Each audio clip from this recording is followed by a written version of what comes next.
আউযুবিল্লাহি মিনাশ শাইতানির রাজিম। বিসমিল্লাহির রহমানির রহিম। নুনাজ্জিলুল কুরআনি মা হুয়া শিফা ওয়া রাহমাতুল লিল মুমিনিন। সকল প্রশংসা সেই রব্বুল আলামিনের, যে রব্বুল আলামিন আমাকে এবং আপনাকে এবং সকল মানুষকে এবং সকল মাখলুকাতকে সৃষ্টি করে আছে। সেই রব্বুল আলামিনের প্রতি শুকরিয়া আদায় করি। সকলে বলে আলহামদুলিল্লাহ। প্রিয় দর্শক ভাই ও বোনেরা, আজকে আমি আপনাদেরকে গুরুত্বপূর্ণ গাছ দিয়ে শত্রু দমনের একটি তদবির শিখিয়ে দেব। সেই তদবিরটি অবশ্যই আপনারা করবেন এবং এই তদবিরের মাধ্যমে শত্রু দমন হয়ে যাবে, শত্রুকে পরাজিত করতে পারবেন। আমরা প্রায় অনেক সময় দেখেছি যে যারা প্রেমিক প্রেমিকার জন্য পাগল হয়ে যায়, তাদের জন্য তারা তাদের হাতে ইসিড গাছের পাতা দিয়ে তার হাতের ভিতরে নাম রেখে দেয়।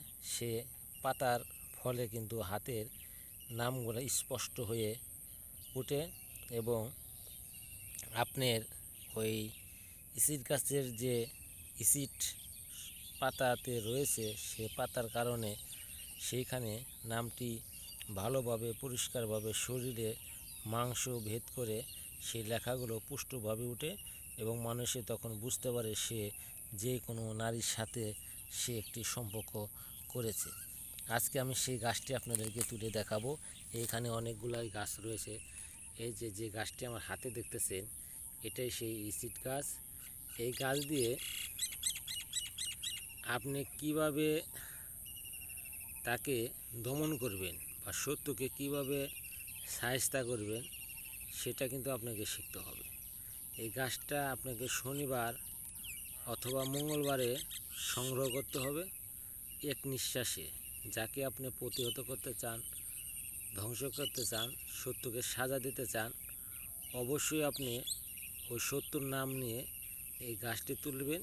তুলে শত্রুর ব্যবহৃত কাপড়ে মধ্যে ইসিড গাছের শেকড় আর পাতা, দুইটি পাতা দিবেন, একটি শেকড় দিবেন আর শত্রুর নাম লিখবেন।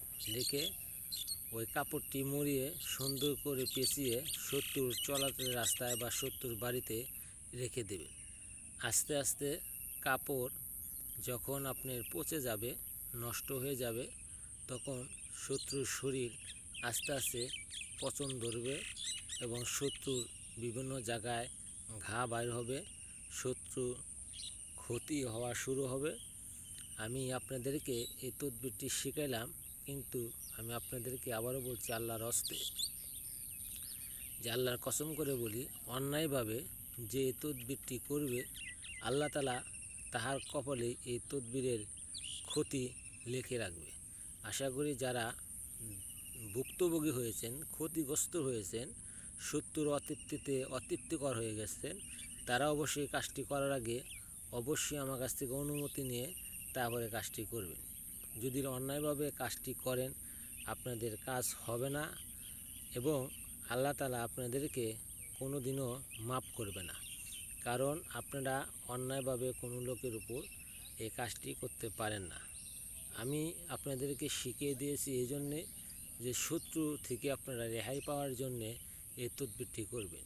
যদি শত্রুকে ভালো করতে চান, তাহলে পুনরায় আবার এই গাছের শিকড় যেখানে পুঁতে রেখেছেন কাপড় দিয়ে, সেটা তুলে ফেলে দিতে হবে এবং ওইটা সুন্দর করে ওই কাপড়ের মধ্যে সূরা নাস, সূরা ফালাক পরে ফু দিয়ে পানি কিছুক্ষণ ওই কাপড়ের মধ্যে পানি আপনাকে ঢেলে দিতে হবে, যাতে পানি দিয়ে ওই কাপড়টা সম্পূর্ণ ভিজে যায়।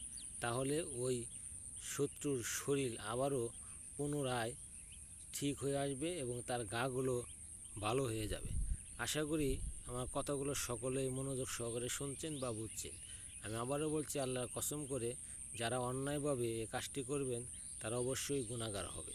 আর কাজ করার আগে অবশ্যই অনুমতি নেবেন এবং যারা চ্যানেলটি সাবস্ক্রাইব করেন না, সাবস্ক্রাইব করবেন, যাতে আমি আপনাদেরকে গাছ সম্পর্কে, গাছের গুণাগুণ সম্পর্কে, বিভিন্ন উদ্ভিদ সম্পর্কে আপনাদেরকে ভালো তথ্য এবং ভালো কিছু শেখাতে পারি।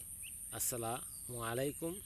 যারা দীর্ঘদিন যাবৎ আমার চ্যানেলের সাথে বিভিন্ন তদবিরের মধ্যে, বিভিন্ন তন্ত্র মন্ত্রর মধ্যে আপনারা শিখে আসছেন, তারা অবশ্যই ভালোভাবে তন্ত্র মন্ত্রগুলো শিখবেন এবং ভালো কাজের জন্য প্রয়োগ করবেন, খারাপ কাজের জন্য প্রয়োগ করবেন না।